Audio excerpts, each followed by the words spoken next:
So he talks to Donal about his poetry and some of Donal's work as well, inspired by love.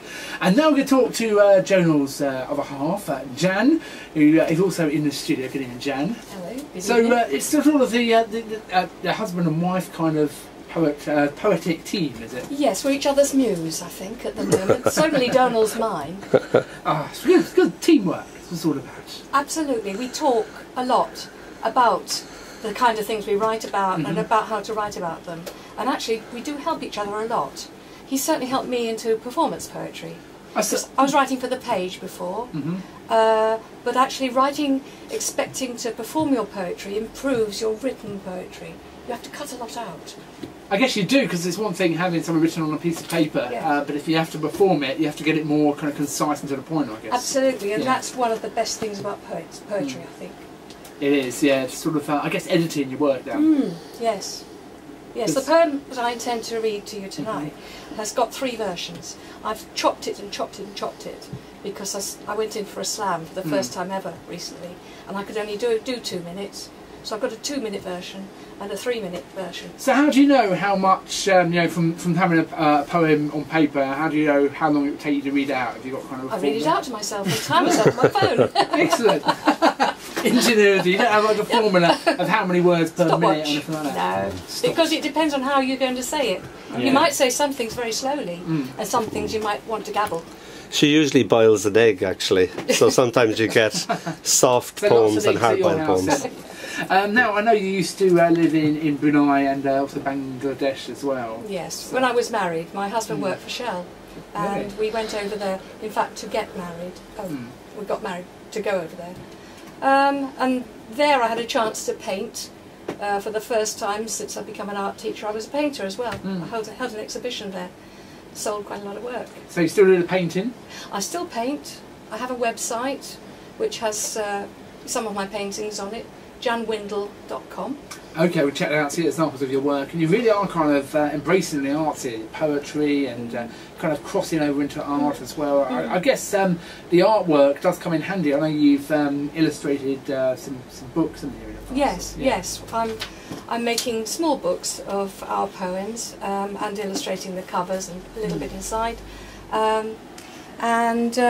Yeah, I do everything that I can to be creative, basically. Well, I have to ask now, how did you and Donal sort of get together? What's the story there? Well, it's partly through the internet, in that we were both posting poems on a database poetry site, and one of the other people who were doing it, organised a pub meeting in Stratford-on-Avon for anyone who wanted to go. I'd never met Donal or even knew about him, but we met over a beer. And we got together that way. He lived in London, I lived in Guildford, still the case actually.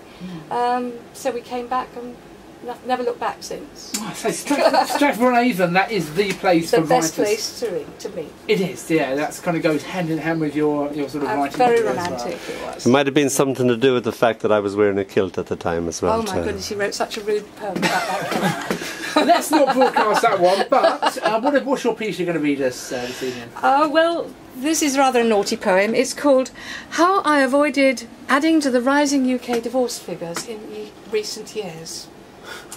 This is how it goes. I've been a true and faithful wife to every husband that I've had. I've promised to devote my life through thick and thin and good and bad, but only while this rule applies. What I decide shall be, and there a problem lies. When Johnny led me up the aisle and with a loving, manly smile agreed that he would have and hold me, I loved him, but they never told me I'd have to iron 8 shirts a week. And when I ventured, could we speak about this imposition on my valuable time, dear John insisted this was what he'd meant when opting for the sacrament. As a blunt instrument, the iron was great. John's status quickly changed to late. My second love was Handsome Dave. Before we married, he would rave about the cute and charming way I spent our weekends, how I lay in bed expecting cups of tea and tasty meals to come to me. 1 week past our honeymoon, I found that Dave had changed his tune. Get up, he said, and get me bacon, eggs and toast. Come on, you do have legs. I went downstairs and laid a tray. I brought Dave's last meal up that day. I even brought an appetizer. Grapefruit laced with fertilizer. Sliced thinly, chopped and barbecued, he flushed quite neatly down the loo. An optimist I've tried and tried. 5 times I've been a blushing bride. But Jim said, "This house is quite disgusting. Don't you ever do the dusting?" I got a broom and hit him hard. He's buried up there in the yard. And Jack would criticise my driving. A hit and run stopped him surviving. My 5th was very critical. Poor man, he had a fatal fall. So now I'm in an awful fix. I need to find mate number 6. I think I'll find a poet who will sing and rhyme and sweetly woo. We'll happily live ever after. I don't anticipate disaster, but should he ever criticise my writing, my sharp pen between his eyes will send him up to husband heaven, and then I'll have to look for number 7. Let me just say I thought that poem was great. Yeah. Good. He's looking a bit worried now. It's one way to keep your husband on the toes, isn't he? Right, guys, thank you so much for coming down. It'd be great to have you in the studio. Pete, Donald, and Jen and Alex as well. Good luck with the poetry, and thank you so much for coming down to Radio Wey. Thank you. Thanks for having me. News is next, and Chris and